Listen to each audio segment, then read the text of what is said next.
You're listening to the X Zone Radio Show, live and around the world on the Talkstar Radio Network and X Zone Broadcast Network. Visit our website at www.xzoneradiotv.com.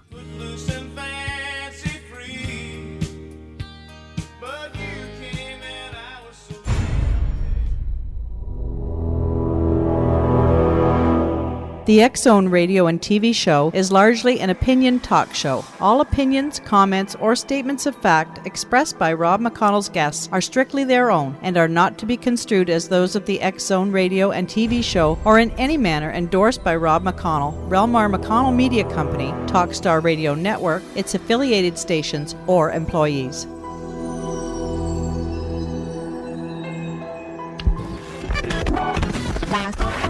All Hit Radio.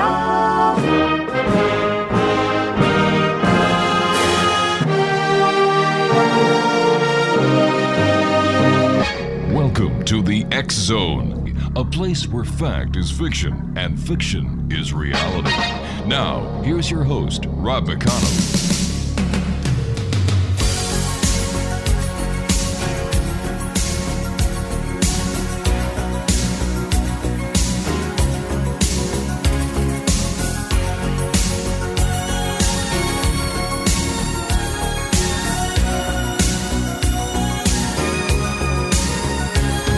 Looking in your eyes, I see a paradise. This world that I found is too good to be true.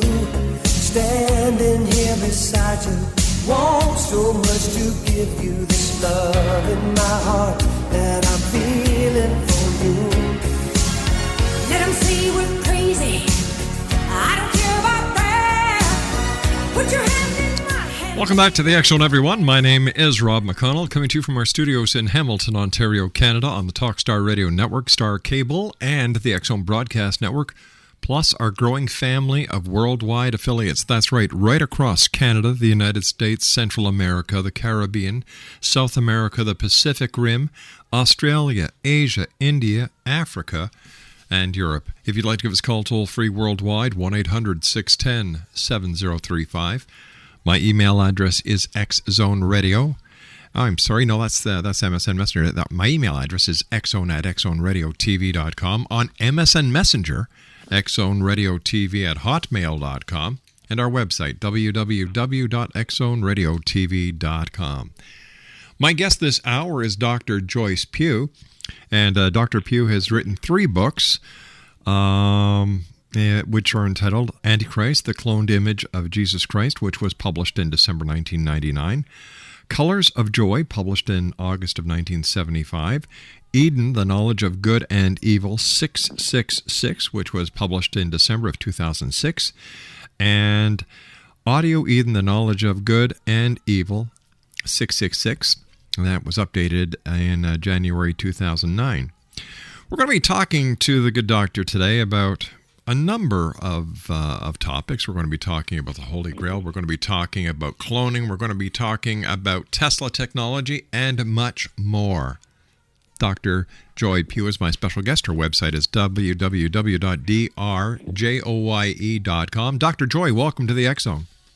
Oh, I'm looking so forward to being your guest today, Rob. Tell us a little bit about yourself, Doctor, and where the interest came for the fascinating topics that you write about. Well, I think as a young person, I began having information that I felt was being given to me at church in regard to a little dream that I had had when I was 6 years old that did not seem to add up to what I thought I had seen as far as the end of time. And so I began a really long life journey of trying to find pieces to the puzzle and answer questions that I felt were really answerable, but no one had really looked for them. So my span of trying for probably the last 40 years has been to put the pieces of the puzzle together. And so my book, Eden, The Knowledge of Good and Evil, is actually a 7-year night and day work for actually myself that I've been able to have published by a publisher and now offer it to those who are also interested in these same questions that probably a lot of people could not answer for them and left them probably scratching their head much like it did me as I was growing up through my lifetime. Dr. Joye, what was the pivotal event in your career as an author? Well, I think being able to find answers to a lot of the questions that I had, and then having someone be willing to publish this for me was probably pivotal in the fact that I never dreamed when I was looking for these answers that I would ever have the opportunity to share them with enormous amounts of people really from all around the world. And I have had the opportunity to do this now through the World Wide Web because I have, emails and talk shows that I do and things like that. So I think that's been pivotal, is that I've been able to share this research with a huge growing number, as far as an audience, who have had these questions and could not have them answered. And so I feel like that I'm able to maybe provide some of those answers to some of those really tough questions about why we're here, what was the reason we were designed by God, and what are the days that we're living in as far as prophecy and science tell us are going to happen as we move closer to 2012 and 2019, according to my work. All right, stand by, Dr. Joye. You and I have to take a 2-minute commercial break. Exo Nation, Dr. Joye Pugh is our special guest, www.drjoye.com. My name's Rob McConnell. This is the X Zone. We'll be back on the other side of this break. Don't go away.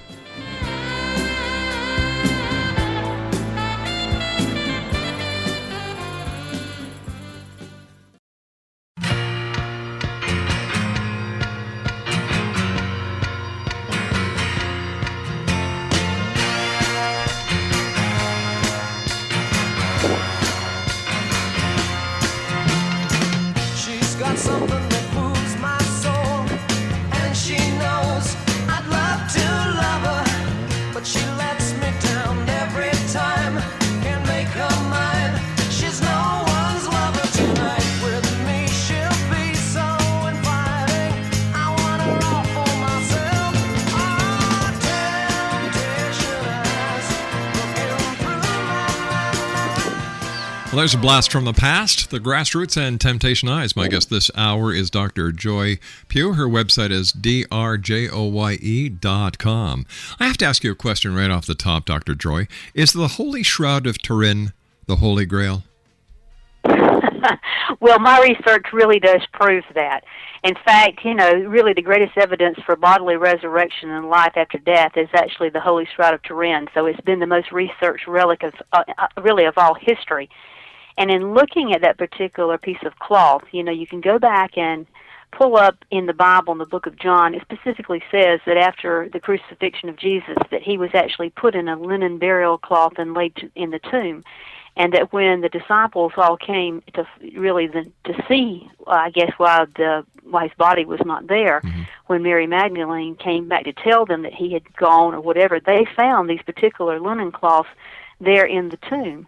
And, of course, the shroud is actually under the jurisdiction of the Pope and the Roman Catholic Church, and is being housed right now in the Cathedral of St. John the Baptist in Turin, Italy. In fact, of May of this year, it's going to be on display for those who want to travel there to Turin to see it.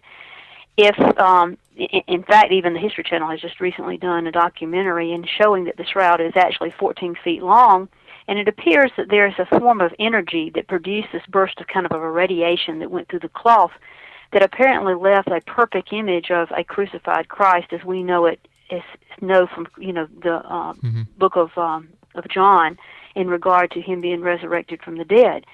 And it appears that the wounds on the body of this cloth also have a correlation to what would be going on if a person, let's say, had been crucified. That means that this image shows whippings, it shows the crown of thorns, it shows nail prints, it actually shows the wound from a spear that went into Jesus' side, and that the wounds themselves were very much inflicted injuries. In other words, there was a lot of blood that was left there, and it covers really a major portion of the shroud. And when I was doing the research in my first book on AntiChrist, I found out that they had actually gone in and done some scientific work back in 1968 and found that there was DNA there and that it was tested and it belonged to a male, as well as there were duplicate pairs of that DNA strand that were isolated from the blood, and apparently there was some cloning that took place. It was kind of a secret situation, but something had actually been taken from that cloth and been analyzed. And then they took a NASA VP-8 image analyzer, and it showed that this particular image on this cloth could not be painted because it was actually a three-dimensional body that appeared to move in the cloth like an X-ray would do. And I found that quite interesting because the fact of the matter is that over the course of history, we've always thought that that particular piece of cloth was not maybe a true relic. And, of course, people have always said, well, it was fake, it was painted, it was this, it was that. But I have always contended from the research that I had done that the cloth itself was, in fact, the real burial cloth of Jesus, and that something magnificent had happened. And being able to correlate that is the fact that there was a face napkin that was put on Jesus' face at the time of his crucifixion. And that face napkin is now housed in Oviedo, Spain, and has been there, for right after the first, actually, like 500 AD, it was already in Oviedo, Spain. And if you take the face napkin and you place it over this area of the shroud where Jesus' face would have been, that face imprint of the shroud has the same location of the facial blood spots that are on the face napkin and the shroud. So when I had done this research and found that the DNA, the identical blood, the fact that the blood spots were the same, it kind of correlated that if somebody had been able to take a picture or paint, they would have been able to have done that like 500 AD, which I don't think that there was anything that was capable of producing something of that, that magnificence capability. In fact, I don't think that anybody today can actually produce what has been on the shroud. There's been many who have tried, but it just either is distorted or something's really strange about it. But when I started doing the history, Rob, about the Shroud of Turin, I found out that it had actually moved through time and was actually first known as a cloth of Edessa, and it was actually hid in the walls of Edessa to protect it. And unfortunately, according to history, the Order of the Knights Templar were the ones who came searching for that particular cloth, and that they found it, took it, for the ultimate reason, according to what I've been able to uncover, was the fact that they wanted to regenerate the divine spark of Jesus by replicating his holy blood using a sacred science that they knew all about that was called alchemy. And so the shroud, I think, became the Holy Grail because it was a guarded secret that had been passed down really through time, wanting to make that shroud live again. And, of course, we know just from Vatican information that the last Knight Templar, Sir Geoffrey Chaunery, actually upon his death, gave the shroud to King Umberto II of Italy. And, of course, then in 1983, Umberto was dying. He bequeathed it to the late John Paul II and actually gave a decree of ownership to the Vatican. And so that's why the Vatican actually owns that piece of cloth today. But the fact that the Holy Grail legend is centered on a myth that actually stems from the Crusades, that a vessel was supposedly carry the blood of Jesus. And so many times we have seen that depicted in historical record as a Grail cup. But after doing so much research on the Holy Shroud, there is so much blood on that cloth that if you fold it up and you were to hold it, it would be like you were holding, the blood of Jesus in a cup. So to me, I think their ultimate quest was to use their wisdom, which of course they call Sophia, and that they were wanting to initiate their people to understand that there was a plan to really raise Jesus from a child into a man again. And some of the esoteric teachings, like the Gospel of Mary Magdalene, kind of go along with that because they were, the Templar were actually known as the guardians of the Holy Grail and the owners of the blood of Jesus. Wait a second here, Doctor. That puts a whole new spin on to something else that popped in my mind as you were talking. Is it possible that this is what they are referring to as the second coming of Christ, his rebirth through cloning? Oh, yes. And I think that that's why this is so important, and my work has really shown that it to be true. It's something that, a lot of people, when I first started talking about the terms of cloning a man, and I was speaking of this way back in the 1990s when people were like not even, I guess they thought it was science fiction. Yes. And I'm saying this is a possibility because I had uncovered some research that had been done in the underground bases of Hitler's regime with his scientists, and it was becoming very perfected. And then when I did the research on the cloning, I realized that being able to clone is not hard at all. It can be done in a high school laboratory. So that put a real emphasis that there was, the possibility that these crusaders they did not really want the world to know that they had stolen really the Holy Shroud for the purpose of one day regenerating Jesus' divine blood, but they wanted to do it through a noble and royal bloodline.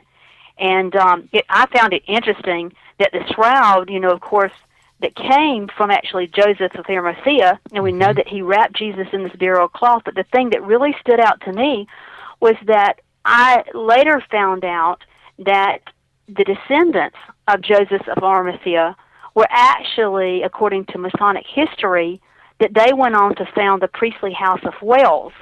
And, of course, we know the House of Wales there in Britain declares to be descended from the lineage of Mary Magdalene and Jesus. So there was a real connection as to bringing, why was that brought through history, and why does it end up where it's at, and the correlation between royal bloodlines and Templars. But there is a major correlation between all of that. Is it possible then, let's say that Christ is cloned, maybe they've already done it. Is it possible that the cloned version of Christ will be mistaken as the Antichrist? It would be very easy to do that, because we know from the science of cloning that the product is an exact replica of whoever the cell is taken from. For example, if we were to take a skin cell from you, Rob, and we were to place that skin cell in a egg that had been actually, you take a woman's egg and you clean all the DNA, everything out of it, and you just puncture in your cell, and then you just place that cell into a woman and as an egg. And then after 9 months, when she delivers, there will not be any DNA that would come from her egg. It would be a total new Rob. And the thing about it is, you would not be able to tell the difference between you and the twin. In other words, it's a little even better than a twin, because in some cases the twin has a difference in sometimes the iris patterns, but in this case, it's an identical replica of you. All right, so let's just take this one step further. Let's say in the near future, let's say in the next 5-10 years, this person comes up who has charisma, who has knowledge, who has the ability to bring total peace, as talked about in the Bible. Is this a biblical prophecy coming true, and is it possible that people would mistake this person who is doing so good as the Antichrist based on the hype that society has put on the Antichrist, instead of keeping the possibility open that the Antichrist is really the second coming of Christ? Well, the thing that always stood out to me was in Thessalonians, where it said that this Antichrist would claim himself to be God, standing in the temple of God. So there we are. And the one thing that always stood out to me was that Jesus made the comment to the Pharisees about raising the temple, and they thought he meant that building a building. That's right. And they said, how could he do that in 3 days? He was talking about his body. And so I find that the word temple in that Thessalonians remark could very well mean the temple of God, which would be Jesus' body as the temple. And through cloning, and what I've been able to uncover with what I have researched, is that a clone would not have a theoretical soul, because the Bible says that once you die, the soul, that's, you don't come back and relive again and again in the body situation. So the soul has to go through a different process, and since the soul left, which we know was resurrected and walked away from this image, then that particular being still exists. But if you take and you clone that, then that leaves a vehicle without a soul. And according to the Talmud, you can go back and see that there were beasts of the field that did not have souls, but yet they were in male and female-looking bodies. Stand by, Dr. Pugh. You and I have got to take a commercial break. I've tried to keep it as long as I could, but we've run out of time. Dr. Joye Pugh is our special guest. What an interesting lady. Her website is www.drjoye.com. I'll be back with a good doctor on the other side of this commercial break as the X Zone continues from our studios in Hamilton, Ontario, Canada, on the Talkstar Radio Network, X Zone Broadcast Network, and Star Cable. Don't go away.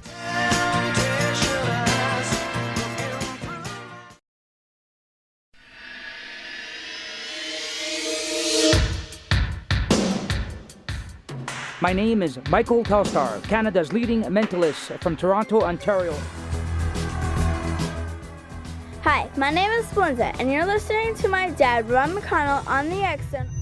This is Psychic Dorothy from St. Catharines, and you're listening to Rob McConnell. Hello, my name is Holly Reeves, an astrologer from Astro For You, and you're listening to Canada's #1 paranormal radio show, The X-Zone, with Rob McConnell. Welcome to The X-Zone, a place where fact is fiction and fiction is reality.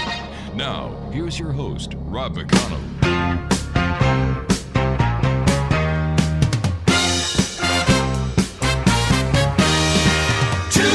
Divided by love can only be one, and one is a lonely number.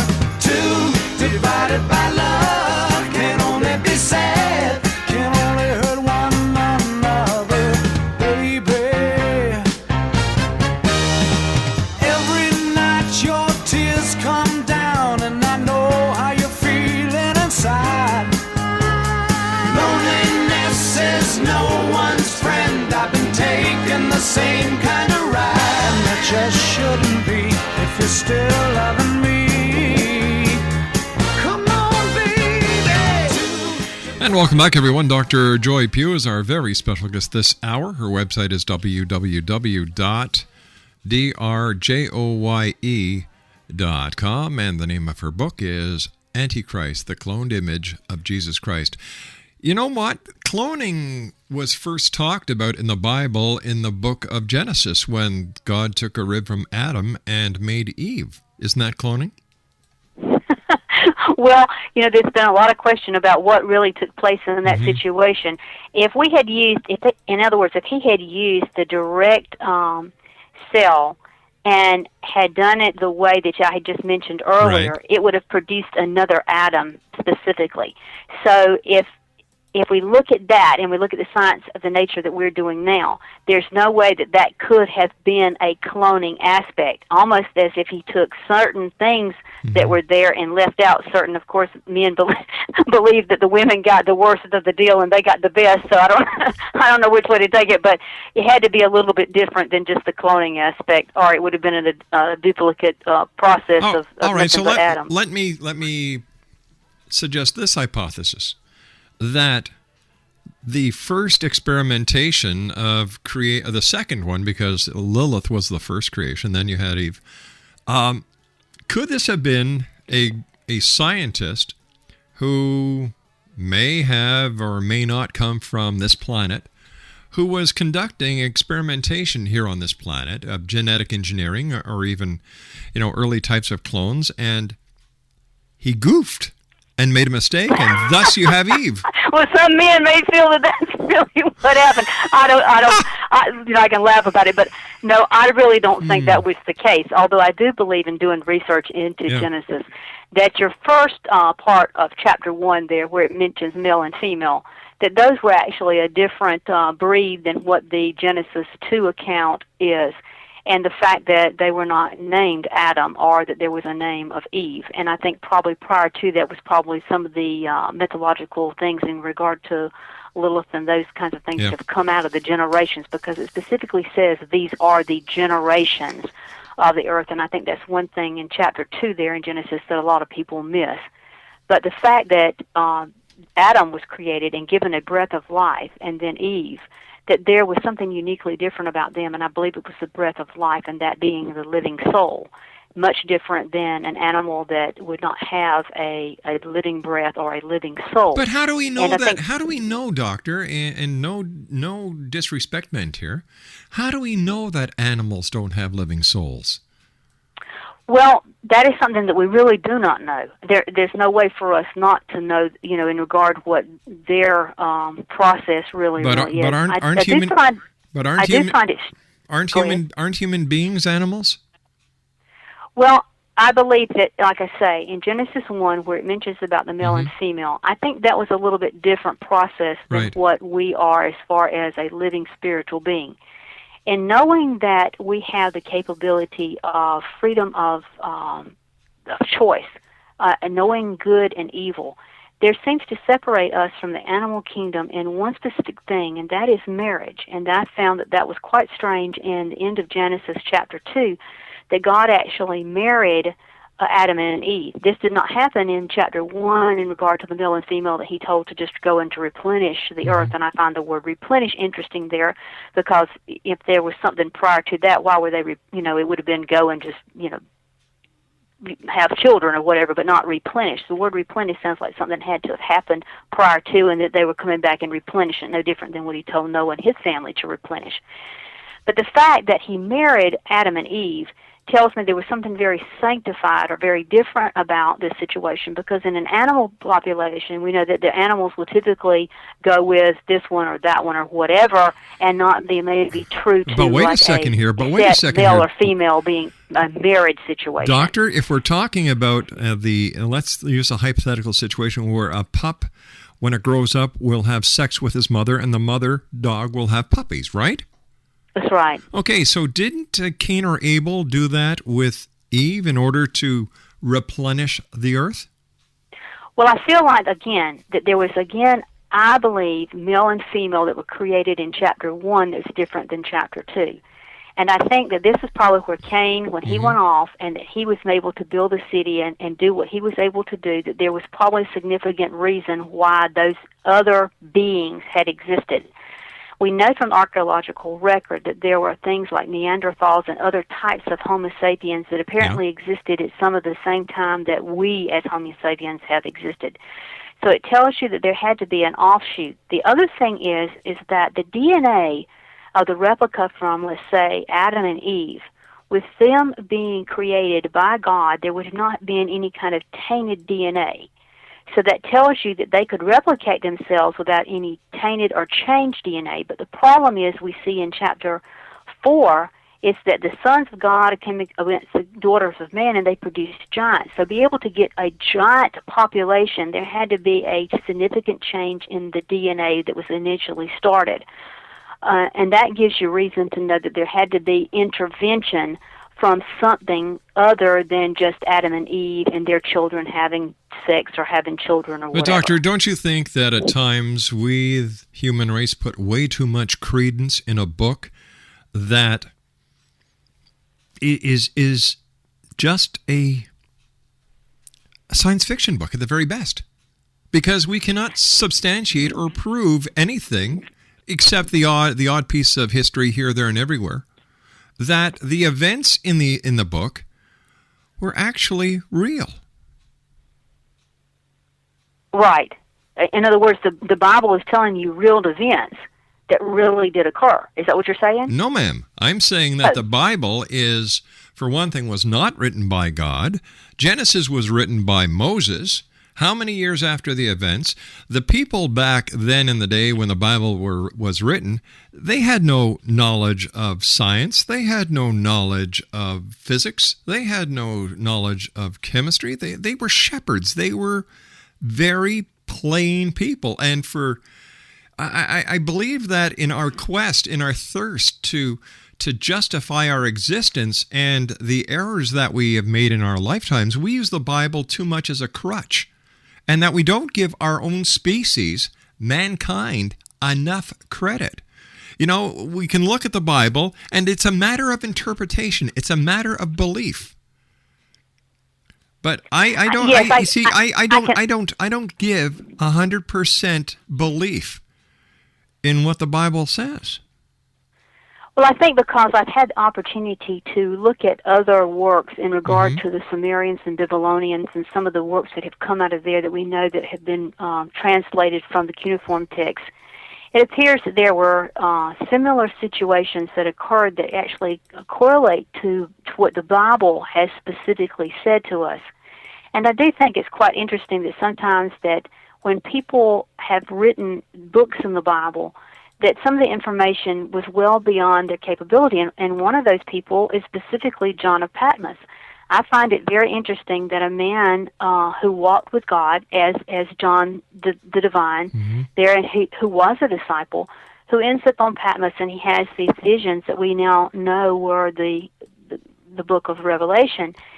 It's interesting to me that a man of that, living in that period of time, would have had such revelation of some things that I feel are happening today. But doctor, you're an author. You're a well-scholared person. We all know that there are such things as ghostwriters, and people pen their name and take the credit for the writing.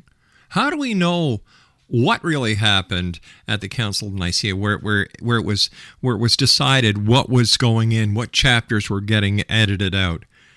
There are too many unknown variables. I agree with you that there are different philosophies, there are different legends, there are different folklores, there are different accounts throughout the different religious philosophies that would validate certain events that happened, because that area of the world at that time was very small. Their world, it was the Middle East. That was their world. The writings of the Bible do not encompass North America, South America. It doesn't encompass Australia. So their world that they're talking about was a very small area, so that if something did happen in one part of their little world, yes, and if it was a significant enough event, everyone would eventually know about it. So my point is, number one, how do we know that John actually wrote it? Number two, how do we know, based on the lack of verifiable information on the rest of the world events, that this is just not a book of fiction? And why do some people put so much faith in it? Well, I think that the thing about it is so different than what we were talking about earlier about the cloth.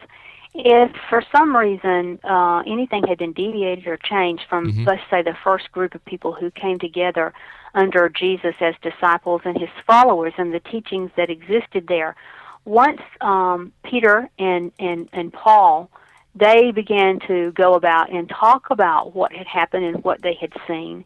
And of course, if things had been handed down, if something was different, then somebody would have either said, "Well, that's not correct. I was there." It would be a rebuttal about it. But if the Bible was edited, and even the King Henry was one of the editors of the Bible, how do we know that these truths didn't surface? And in order to keep the continuity with the church and beliefs, that these truths were not deliberately left out and suppressed?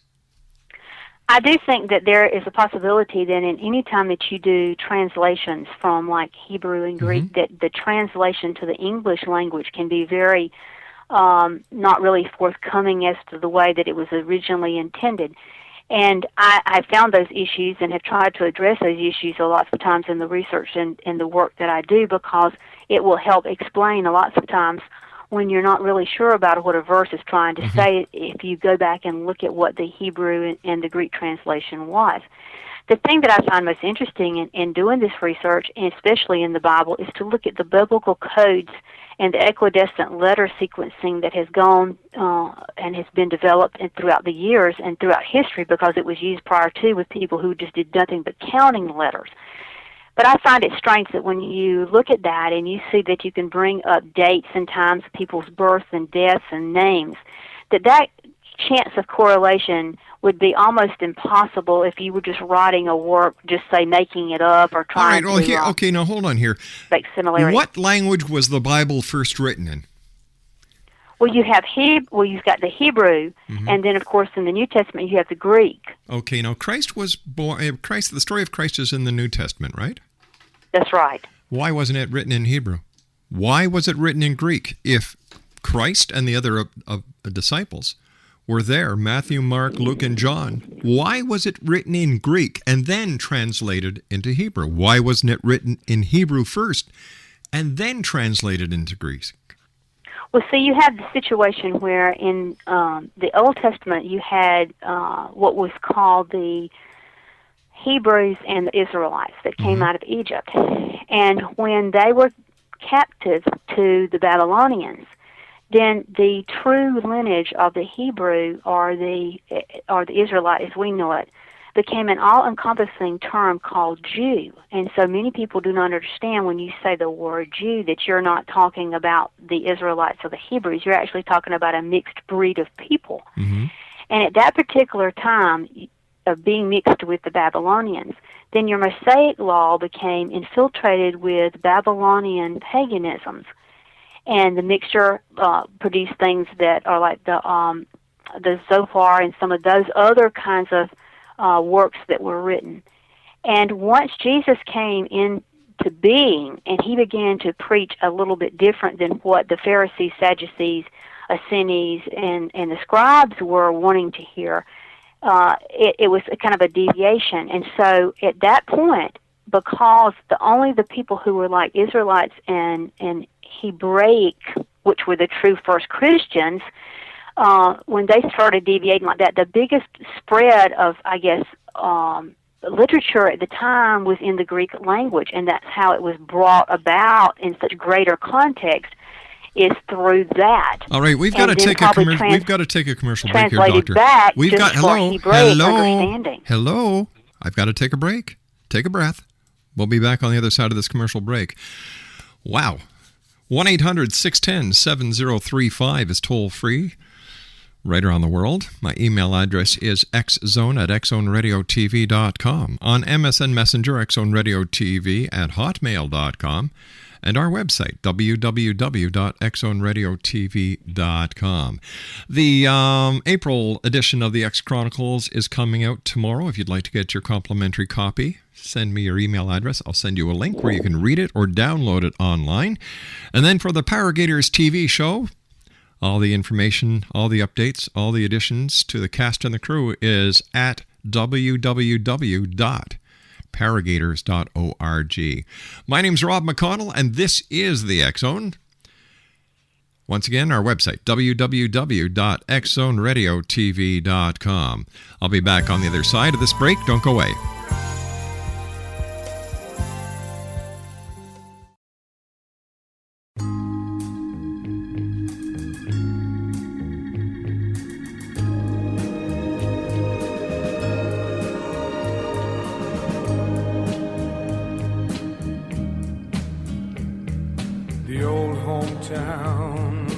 The same as I step down from the train, and there to meet me is my mama and papa.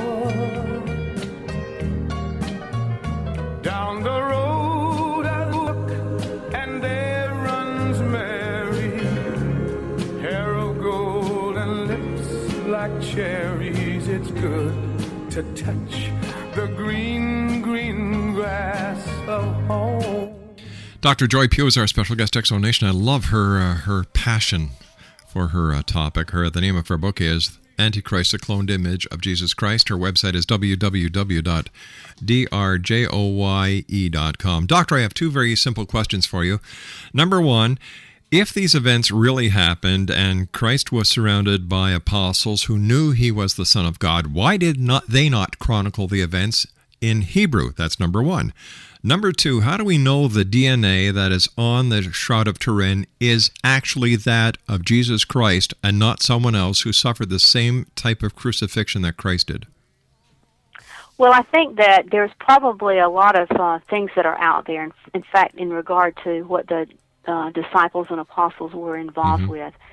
I'd also believe that some of the books that we found, in Qumran, typically would tell us of the Old Testament, that how it was kept and how it was rewritten and kept forward and whatever, throughout history. But at the same time, I feel like that the writings that came down from the apostles themselves and the names and things, the writings appear to have really been during the time period, or there after the time period. And like I said earlier, that if they had been written wrong, that someone who had lived during that would have been able to say, well, that's not correct, or they wouldn't have gone along with it. So I typically believe that the writings were as they say they were, and I don't have anything that I feel like I've ever seen that would discredit that for me. All right, and my second question is, how do you know that the blood that is on the Shroud of Turin is actually that of Jesus Christ and not someone else who may have had the same type of crucifixion done on him, and this is totally a different person, and it's not the body of Christ? Well, the thing that I found most interested in doing this research, and I do have two of the videos on my website at www.drjoye.com in regard to the research and findings of an archaeologist named Ron Wyatt, who is said to have gotten the blood that was of Jesus from the Ark of the Covenant that he found in one of the chambers below where Solomon's temple actually was, which was below the area where Jesus was crucified. And the blood that he brought forward and actually he tested, and you can see those videos there, shows that blood is not dead, but it's alive. And the other interesting fact was that it doesn't have the same number of chromosomes. And I found that interesting because of the fact that he was born from a woman, but yet there seems to be no father, just like an X chromosome. The interesting thing of all of that is that the blood is alive, and that was one of the things that I think has been kept very, very secret in regard to the Holy Shroud of Turin, why it's been kept under wrap and key, and why it's been said that those who have taken anything from that shroud, that the Vatican has tried desperately to get all the samples back and not be available for testing and that kind of thing. So I feel like that because the blood is different, because it has apparently an ability to live, even though like our blood would be a dead blood, that blood is alive. Doctor, I want to thank you so much for joining us. Unfortunately, we've run out of time for tonight. Exonation, if you'd like to find out more information about Dr. Joye, her telephone number, her website is www.drjoye.com. That's drjoye.com. I'll be back on the other side of this commercial break as the X Zone continues from our studios in Hamilton, Ontario, Canada, where? Right here on the Talkstar Radio Network, X Zone Broadcast Network, and Star Cable.